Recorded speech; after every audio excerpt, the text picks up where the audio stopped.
this, we have 6 key points. And, the first and the last one are really how we do our work. And the 4 in the middle are what we want to accomplish this year. So those were really set out to be a little bit simpler and to provide kind of the guidance in a simple way for everyone to determine their goals this year. And then the objective is for departments and teams to get together and set their goals and makes it easier to align. And you're going to use these 4 principles really is how you align your goals within departments and teams so that hopefully you can find good purpose for the company. Particularly as we grow, we're an entrepreneurial company at heart. I'm sure that's not the only time you'll hear that today. And how do we continue to sustain that culture of innovation? By that, I mean, own what you're doing. If you see a gap, take ownership of it and do it better than it was done before, or figure out how to do it, period, as the case may be. First and foremost, I think, Jim, we owe it to our people to maintain a safe environment. We've got to focus that our people go to work in the construction groups and in the operational groups in a safe environment where they can feel comfortable. We want to make sure everybody gets home safe every night. Secondly, I really look at training and equipping our people with the proper training and the proper tools they need to do their job efficiently to make sure that they produce a high quality of work. I think we're focused on that, and that's a challenge that we have with the amount of people and the amount of things that we got going on. We need to continue our focus to maintain the training and equip our people appropriately. And finally, trust. I think it's so important when I'm dealing with contractors, when we're dealing with our people in the field.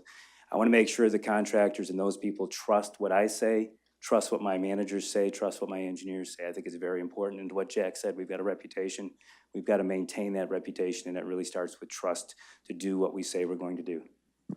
Our operating cash flow from our existing assets, it's very, it's critical for the company to continue to grow and generate the value out of our assets that we built and put in the ground.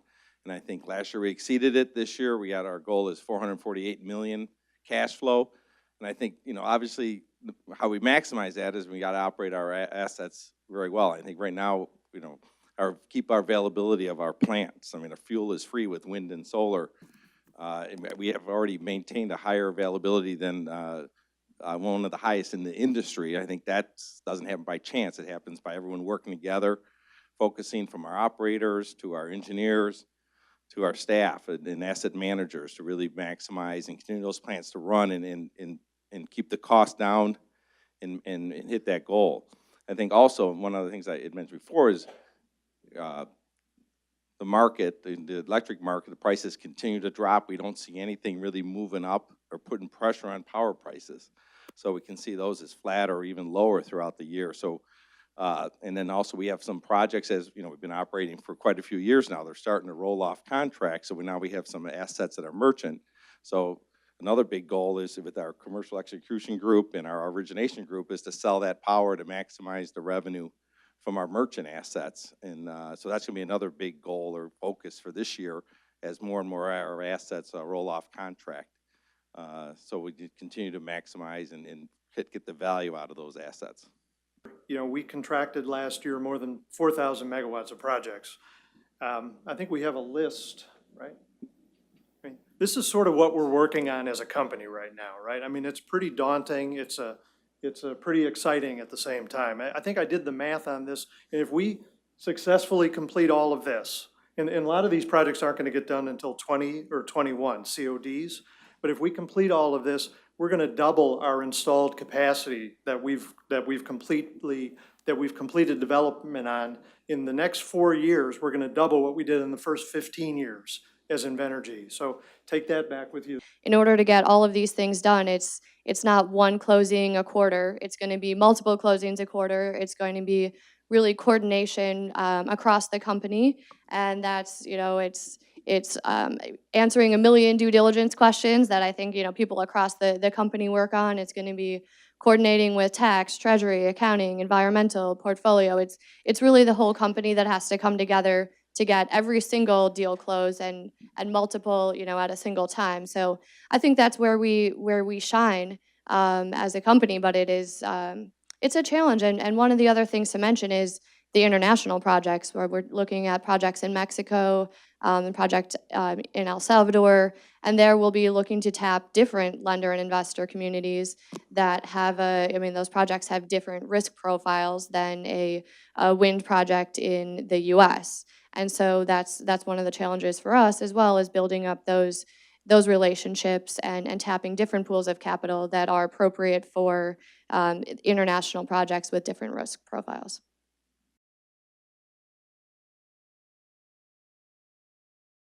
Keep being really good at technology, so you're better at competing in this complicated environment than everyone else, and keep being innovative in the products and services that you deliver and who you're selling them to, so that you don't always have to have a regulator's permission to do what you need to do.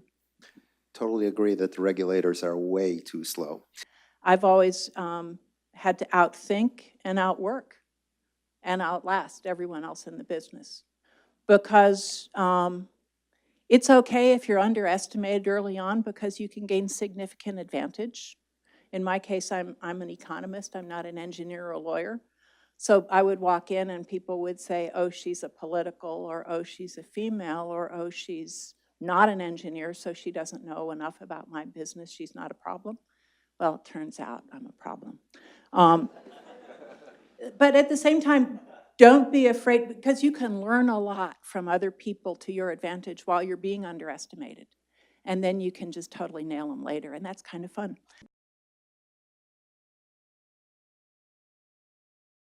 You know, one of the main pieces of the Invenergy plan is focus on people, and really building a great reputation with external stakeholders is a critical piece of this. And you know, reputation follows you, I think, by being good, not just by acting good. And you have to build your reputation, doing things the right way, and you can't fake it. As the operator, you know, we're going to be in that community for a long time, not just a few years, but, 20 years, 30 years. So early on, we said, we need to be a part of the community. We need to, be a part of the community, be good neighbors. And so we've done lots of things over the years. We've, held many, many tours. Talked to Jacob Baker and Jacob Ursua down at Grand Ridge. I think we held almost 20 tours in 2017, and that's been like that for the last 8 to 10 years. So we're hosting local groups, local schools, people from the community to help them better understand the project that is nearby. We also, reach out. We go into the schools. We do classroom visits. We're getting them, excited about renewable energy. Now we have to have messages and track all of our efforts.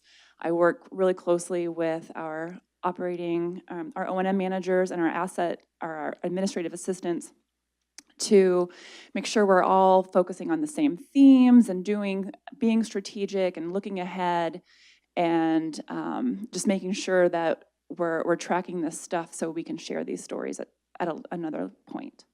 When we're talking about wind, which is what we're talking about here, you need to have wind in order to sell a project. So when you're looking for a new project area, does it have wind? Because I have to have that in order to sell it. Does it have transmission? I got to have transmission in order to move the energy to load in order to sell the project. Then I've got to have willing landowners that will allow us to put facilities, on their property. So you have to have a engaged landowner base that's willing to participate if you're going to be able to sell a project. And then the fourth thing that I think about, and this is what this is getting to, is it's got to be permittable. You have to be able to permit the site. And that means a lot of different things. But in order to permit a site, you can't just engage with your landowner folks that want to participate. You have to engage with the community as a whole.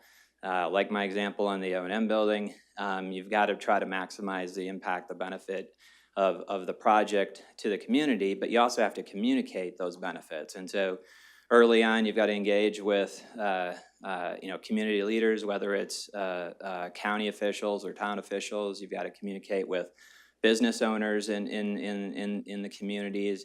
You've got to communicate with the landowners that may not be able to participate. Maybe they don't have a large enough parcel. Maybe their parcel isn't in the area necessarily that works for the project, but they're still community members, and so you've got to be able to communicate the overall benefits of the project, that what the project will bring to the community.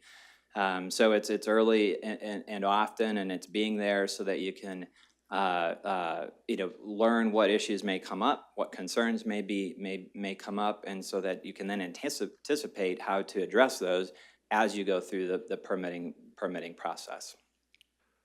We put magnitudes of dollars into communities that they would otherwise never see. We are game changers, we're generation changers for these communities. One of the things I say often to the people in those communities, we're going to be residents of this community for decades. Of course we're going to be part of the community. Of course we're going to give something back. And it's significant for the environment as well. And those are messages that too often tend to get lost in this white noise from Facebook and the opposition. And a big part of the effort of developers is to make sure that message doesn't get lost.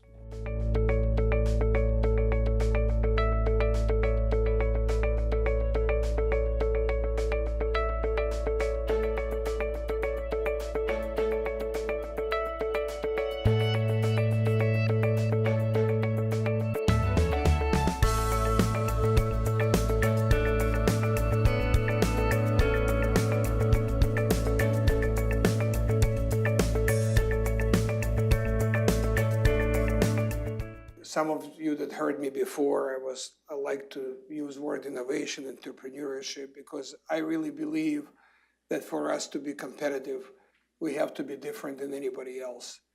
And I'm glad that it's not just my word, it's your words now, it's our words, it's our culture right now. This is what really so important about Invenergy, I think, and I hope I'm right, that we have now a common culture that really penetrated the whole organization here. So it's not few people coming and just repeating the slogans and sort of try to energize people. It's what we believe ourselves, okay?